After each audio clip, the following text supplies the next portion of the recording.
Imagine, if you would, that you're the lead designer of a big budget game. You have a vibrant, enthusiastic team at your beck and call. You start designing your dream game. It has an amazing combat system, stylish graphics, a story that weaves seamlessly into the gameplay. The possibilities are endless.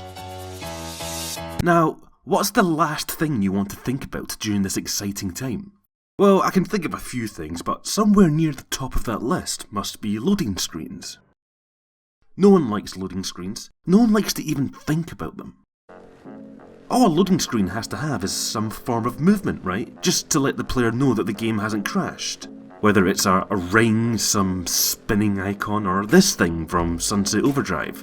Whatever it is. A mask or something. I don't get it. Anyway, once you have your screen, you just dump it in between the areas you've already created, then forget about them and focus on more important things. Which, hey, maybe this isn't that big a deal. We've all come to sort of accept loading screens as something of a necessary evil. They're annoying, sure, but what are you gonna do?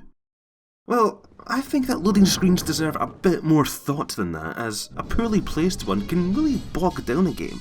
If I have to go through 2 or 3 elevator rides just to reach one objective, for example, I may start to question whether I can even be bothered or not. Thank you. Now, before going any further, I'm willing to admit that this is going to be a tricky thing to talk about from a design perspective, as loading screens are more of a technical thing. In an ideal world, we wouldn't have any at all, right? But let's work under the assumption that you're making a big game that simply has to have loading screens. How do you fit them in? How do you solve this problem? Well, that's just it. The problem with loading screens is that we see them as a problem. And like all problems, we want to try and solve them directly. Oh, the player isn't playing the game for a few seconds. Oh, well, we can't have that. They might get bored. We need to fix this. Namco Bandai still owns the copyright on minigames and loading screens, so I don't know, do something else. Make them read something, spin a statue, run about, anything. Keys! Here, look at the keys. Don't look away from the keys. These examples in and of themselves aren't a problem. They work just as much, if not more, than a static image does. But they're not really solving anything either. We're still just waiting to play the game. But what if, instead of looking at loading screens as a problem, we try to make the best of them, like a tool? As we've already established, they're a necessity, and not just from a technical standpoint. Even back in those glory days of cartridge gaming, where we were free of loading screens, they understood that simply having levels instantaneously follow each other would have a jarring and confusing effect on the player. The simple addition of a few seconds of downtime adds so much. It provides a brief break for the player whilst also selling the triumph of a level well completed. So let's apply this mindset to loading screens. Let's just say that you've completed an intense sequence or difficult boss battle. The entire level has been building up like a piece of music, and this ending is the main event. Once you finish it, it would be exhausting just to go straight into another level. The loading screen that follows almost acts like a reward. Not only do you feel as if you are making progress, but you get to take a few seconds to revel in your victory before jumping back into the action. The same rules apply to dramatic story moments. Sometimes after an intense sequence, you just need to take a few seconds. Henry, no! Oh my god.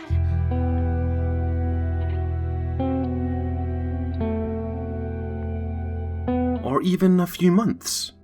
Which is a strength that loading screens do have. They can suggest the passage of time, or travel, or time travel. Players are more willing to forgive a loading screen if there's an in-game reason for it. Well, most of the time. Whilst the previous examples are all about pacing, this approach is more about maintaining the illusion. The illusion that we're still playing a game. It's hardly a strong one and we can all see right through it, but it kind of doesn't matter. If there's a non-technical in-game justification for one, even something as simple as walking to a different location, it makes us more willing to put up with it. In fact, some games even change the length of loading screens depending on the distance that the player travels. You can enforce the illusion further by working on the aesthetics, and not in a visual sense. Having something nice to look at is great, but to really enforce this illusion, we have to focus on sound. Audio, I think, is particularly effective at smoothing the transitions between game states. And in a lot of games, you'll notice the audio just cuts off. like between game states. It's like now loading, all the audio just goes dead. This weakens the atmosphere. It can, again, shatter immersion. It could just be jarring and disruptive, so it's something that we look out for a lot. So taking all we've learnt, I would like to give credit to a game that I feel has one of the best loading screens in recent memory.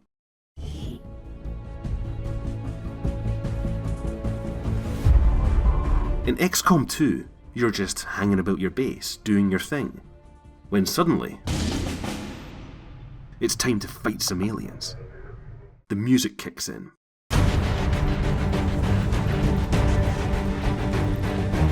You choose your soldiers, you choose their gear, you choose their equipment.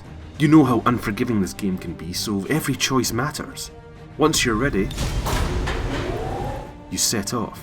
The music keeps playing as you transition to the loading screen. It has movement and the upcoming mission is being explained, so from a visual standpoint it's top notch. But that's not what makes this a great loading screen. The anticipation for the upcoming battle just keeps building and building, and this screen only adds to it. It feels like it's part of the overall experience, and not just a problem to be covered up. It allows you time to either think about what's going to happen, or think about what just happened. After playing XCOM 2, I decided to go back and see how XCOM Enemy Unknown holds up. And due to the game being a few years old, the load times are near non-existent, which may sound like a great thing on paper, but it's amazing how much atmosphere is detracted as a result. There was little anticipation, no real nerves. I found myself just going through the motions and not really sweating anything. It's still a great game, but it's amazing to see how much the loading screens added to the tone, and how without them, the game almost feels bare bones. It may seem foolish to focus so much time talking about loading screens, as people tend to look at them the same way that they may look at lockpicking. Nobody cares when you do it right, but they love to complain when it's done wrong. But with careful use of loading screens, you can give your game that je ne sais quoi quality. They may not know why, but players will enjoy your game all the more for all the hard work, careful planning and consideration of pacing you put into your title. Wait, what's that? Oh, the patent on mini-games and loading screens has expired. Ah well, fuck it then, just shove in Space Invaders or something, problem solved.